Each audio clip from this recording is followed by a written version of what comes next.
Welcome back, everybody. Derrick Soo, your East Oakland advocate. Wow, can you believe it's already been 50 years since the famous Bruce Lee passed away back in July of 1973? In fact, it was July 20th, 1973, that Bruce Lee passed away. And why do I mention Bruce Lee? Because he had a very impactful life right here in Oakland. And in Oakland, he actually had his Jeet Kune Do studio on Broadway, where a car dealer now sits. And so uh, that was his North Oakland studio. Then he also lived here in East Oakland, and it's real interesting that um, at that time, rather, it was a very tumultuous time in the 60s when he lived here in the Bay Area. In fact, Bruce Lee was born right across the bay in San Francisco at the Chinese hospital.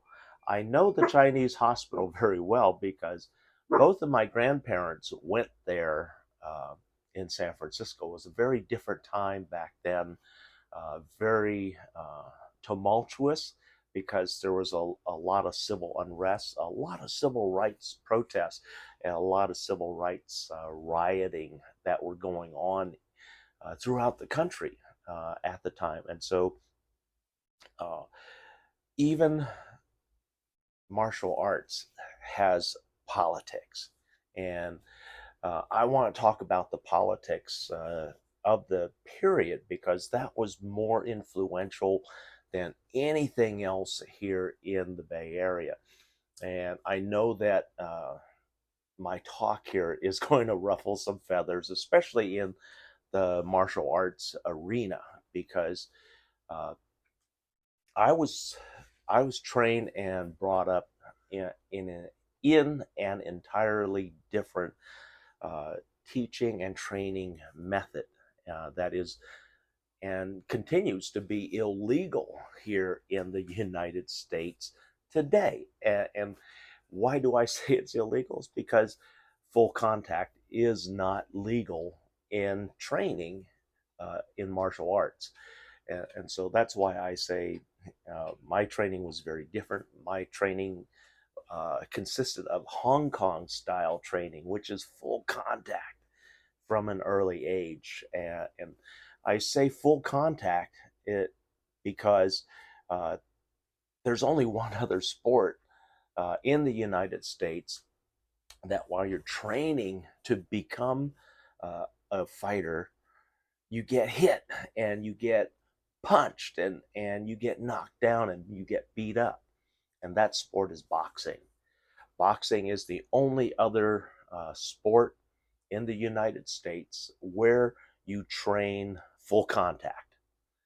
And a lot of people, oh no, we train full contact. No, you don't. Because if you look at how training is done in other countries and under the table here, so to speak, in the United States, uh, this is not real training for fighting. This is uh, maybe at best giving you some basic skills, some small time skills that can help you.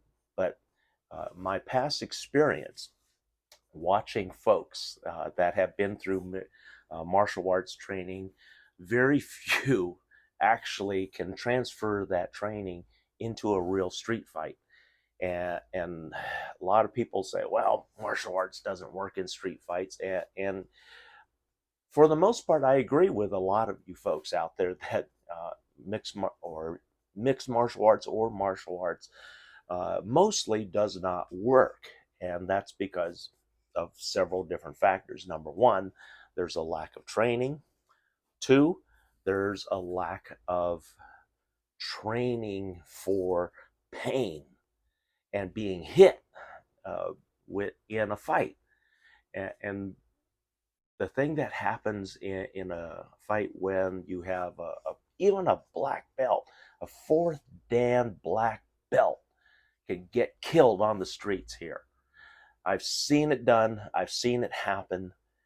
because they're not they're not ready for true combat. They're not ready for. They've got some skills. They may be really dangerous in a point count and in competition where there's rules. But here's the thing about martial arts on the street. Most martial arts training students are going to get hurt or very, very dead because they're not trained for real battle. Uh, they look good, and believe me, in a real encounter, it is not like what you see in the theaters on the screen or on your TV. It is very violent. It is very different, and it is uh, there's without rules. There literally are no rules in a street fight, and that's the way I was raised. Um, from a very early age, uh, I was picked on because I was small, and also I was Chinese. And back then, it was a very different time, and people uh, harassed, picked on, bullied, and even killed Chinese people because of the way we are. We're very mild people, and that goes back to the Qing dynasty, where the entire Chinese population was disarmed. They were banned from any kind of weapons, no swords, no uh, staffs, unless you were an oarsman on a boat. You couldn't even have a staff. Cutting tools were very rare, and that's why you see a lot of. You want to think about chopsticks. That's why people ate with chopsticks, because you couldn't have a knife on the table. The rulers of the Qing dynasty were very paranoid people and afraid that they would be killed, and so uh, knives were not allowed at the table, and they disarmed everybody in China back then, north in China and the south of China, and so the population started uh, fighting back with what they could, and that was their hands and feet. And there are over there are over 400 different kung fu styles in China. And so that's what makes things really interesting in Kung Fu, is that there's so many different variations, and the different tribes, the different provinces, all have their own unique styles for different reasons. And I was fortunate to be raised in a time by my great grandfather, or by my grandfather, I should say, not my great grandfather, my grandfather, Thomas. Um, Thomas Liu was he was a Alameda County deputy sheriff. He was also an interpreter for uh, the San Francisco court system and also Alameda County court system at one point. And being a law enforcement officer, I had the advantage of my grandfather teaching me uh, police tactics and police uh, rules. And one of the things that my grandfather did tell me, and that because it was a very different time, the Chinese population here in Oakland did not and would not trust the white police officers because of how we were treated in the past. This was still very, very new. I'm talking only not even 20 years being freed from the racist laws that were on the books up until 1941. And then that's when they were all rescinded by the Supreme Court.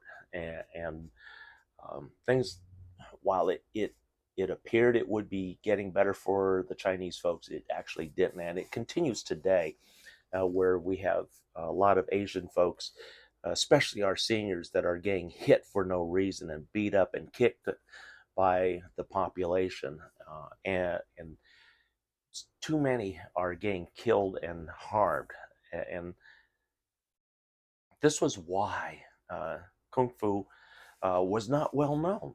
Um, it was it was our secret way of protecting ourselves, and each tribe, each family had different styles, kind of like karate.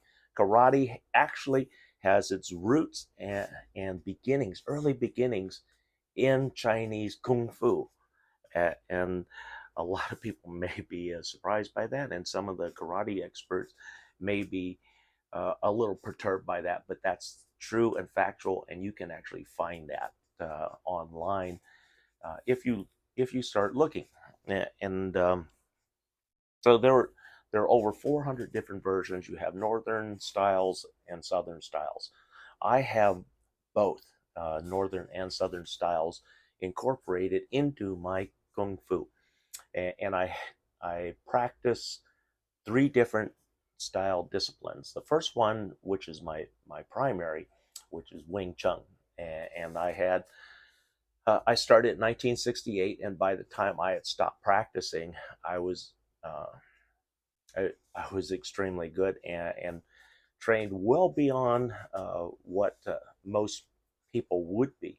Also, I had a lot of mentoring along with training for a lot of the special techniques in Kung Fu that are only handed down from family to family.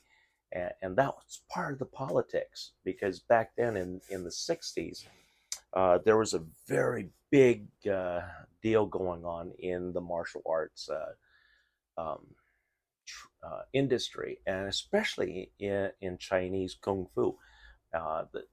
Our elders, so to speak, those that went before us, did not want to pass Chinese Kung Fu onto white America because of the abuse of white America. Also, did not want to give it to black America because of the abuses that we were encountering from the black population. It wasn't big, but it was mostly the white population, and that was the politics back then. And our Sifus would say, no, we don't want to teach the Lo Fan, the white devil, and because they had caused so much harm, this is our only way of fighting back. In fact, by the time I was in high school, I could literally break the neck and disarm an Oakland police officer with very, very little difficulty because back then it was a very different time. Police officers didn't carry as much. They were very racist, and they were quick to pull a gun. And um, over my 20-year career in counterterrorism, that was one of my specialties. I disarm people. I take their guns away. If you if you got within 6 feet, even back then 10 feet of me, you were in really big trouble, and I could disarm you, and most likely kill you with your own gun, which is what I did in a lot of instances throughout my career. Also, that passed on when I came back, and when I became homeless. Um, my specialty was in urban warfare, and a lot of that may surprise a lot of you, but there's a lot of urban warfare throughout the world, and that's one of the most important uh, teachings and trainings that we get is how to deal with terrorists and um, neutralizing them quickly. But my different styles, I started out from 68 to 1984. So there was about 16 years of training right there just in Wing Chun. And then also getting me mentally prepared uh, and dealing with everything. And then shortly before I entered into counterterrorism, I trained because my brother told me to. My brother, Creighton, he was also martial arts expert. He was a black belt in judo, uh, which at the time during the 40s and 50s, judo was kind of dangerous, but not really dangerous. You know, I whipped my brother's ass all the time with my Wing Chun, and so. But then that was one of the reasons why he also invited me into joining the Department of Defense because I was highly skilled and I could do the things, everything that the Department of Defense was looking for in personnel for these teams that they were putting together. And I was fortunate enough, my association, for a lot of you, you've been wondering, okay, how were you in the military? If you weren't in the military, how were you associated with the military? Okay, here's how it went. My brother was part of the Department of Defense. He was also working on the GPS systems at the time.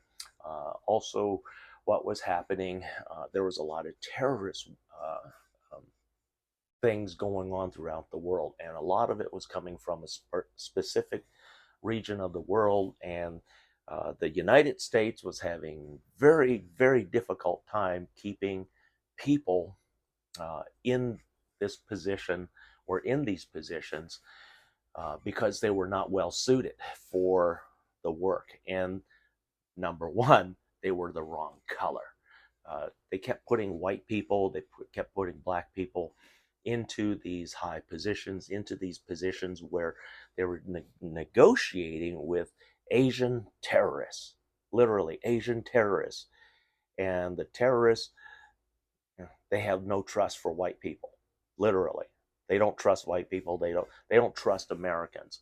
And so every one of them, it it literally became a job of attrition because they kept killing them.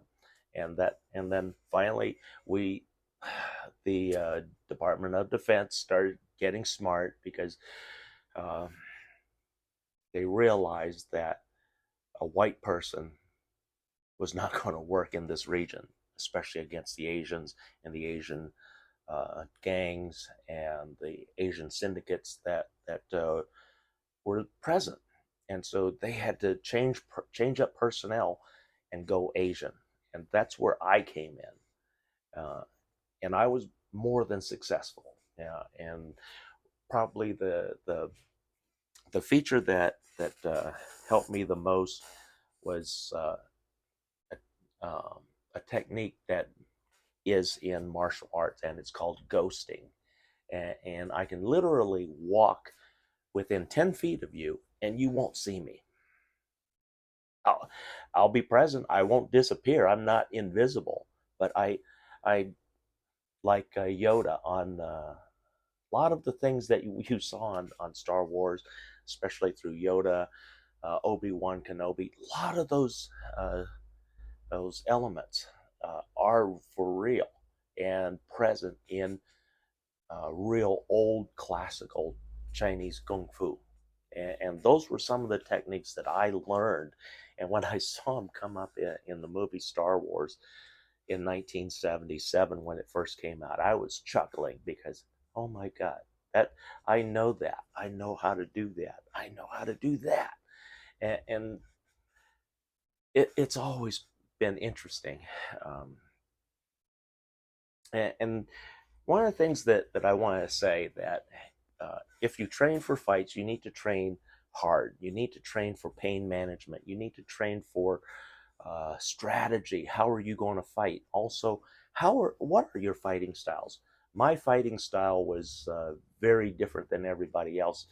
If you look at what happens in a street fight, somebody attacks from a distance and they close the distance, and the victim does not know that they're a victim until the attack occurs and actually comes and happens to them. Whereas I've been trained, I see it, I spot it, and I react to it and give myself as much time uh, to prepare for the encounter and engagement. And fighting circles that uh, you train for, I train for a 6 foot circle, a 3 foot circle, and then finally the 24-inch circle. And the 24-inch circle, believe me, all you're doing is using elbows, forearms, wrists, and the ends. And then for your knee strike, you're using everything from your knees and your shins and your thigh as striking tools, and up close and personal. You're not going to give that person those long wind up shots, those hook shots. You're going to be in tight and close, and that was the specialty. Why Wing Chun is so effective, it's because it's for close quarter battles. Also, Muay Thai, which is my second martial arts discipline, and I took that up, like I said, shortly after my half brother explained to me about the other side of the world and what they're trying to accomplish in this particular region. And so I I fit into the fighting styles of the region. I train for the fighting styles of the region. And then on top of that, my weaponry, once I was in, I had a very good close friend who was born and raised in the Philippines. And he is 100% Filipino. He goes back, his family goes back hundreds of years in the Philippines, going back, in fact, to the Spanish Inquisition that took over the Philippines. And so his training was eskrima. And if you're not familiar with Filipino martial arts, there's also Kali, which is very similar. But eskrima incorporates weapons, sharp weapons, blunt weapons, into the martial arts, and they become an extension of our hand and arm movements. And so that's where my knife and sword fighting skills came in. Very, very strong. And in a knife fight, it is extremely difficult to beat me. Yeah, I've got cuts and stabs. I got, yeah, see a few of the cuts here. Let's see, where's that one? Yeah, the double stab.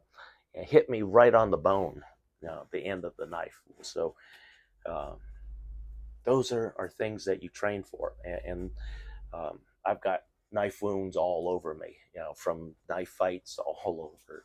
But one of the things that you do train for open and empty hand skills against an armed attacker. And that's where you have the advantage. While the armed attacker may think they have the advantage because they're armed, you actually turn that into a detriment on their part. Uh, the other thing that is real important, but there are 3 elements in a fight that have to be true in order for a person to fight.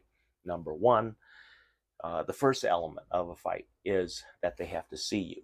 So uh, as long as they can see you, they can fight. Number 2 element is that they have to be able to breathe. So breathing is part of the fighting. And then also mobility, standing, is the third element. If the opponent cannot stand, they cannot fight.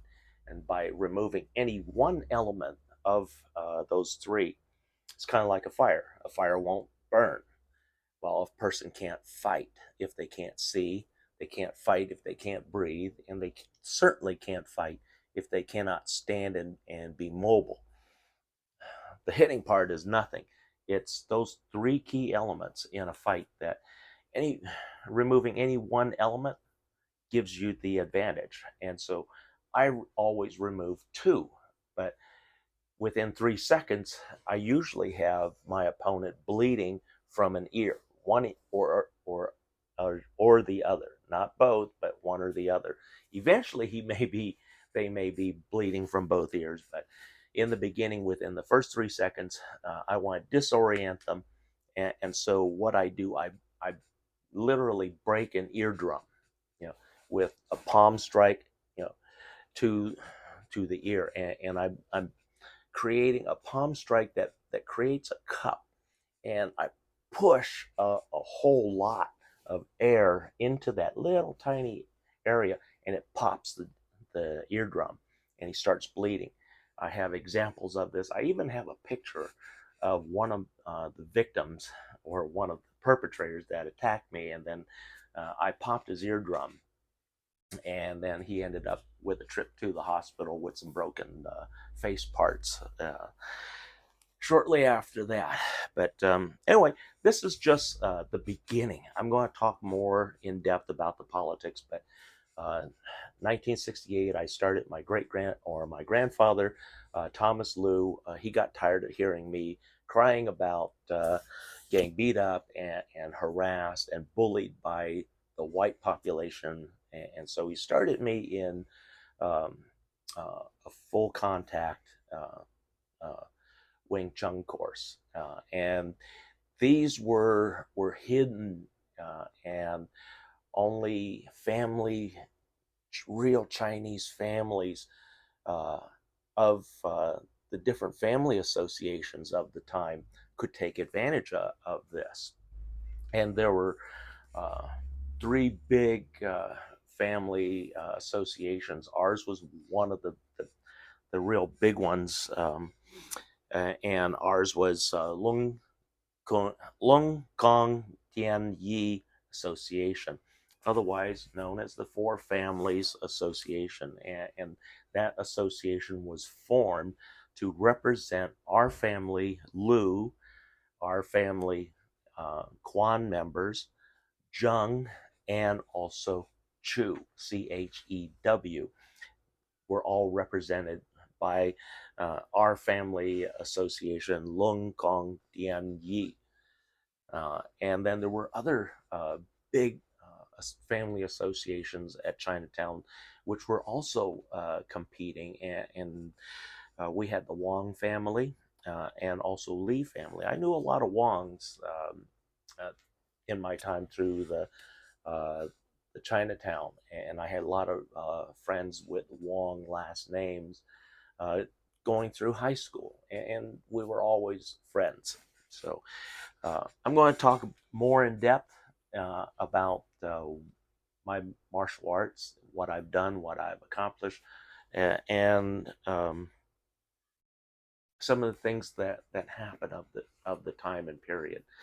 And I'm getting a little long today, but believe me, I'm going to break this down into 20-minute sections and give you as much information of the martial arts of the time, and especially hovering around Oaklander Bruce Lee back in the 60s, and while he became popular on the TV show Green Hornet. Thanks for joining me today. We'll be right back.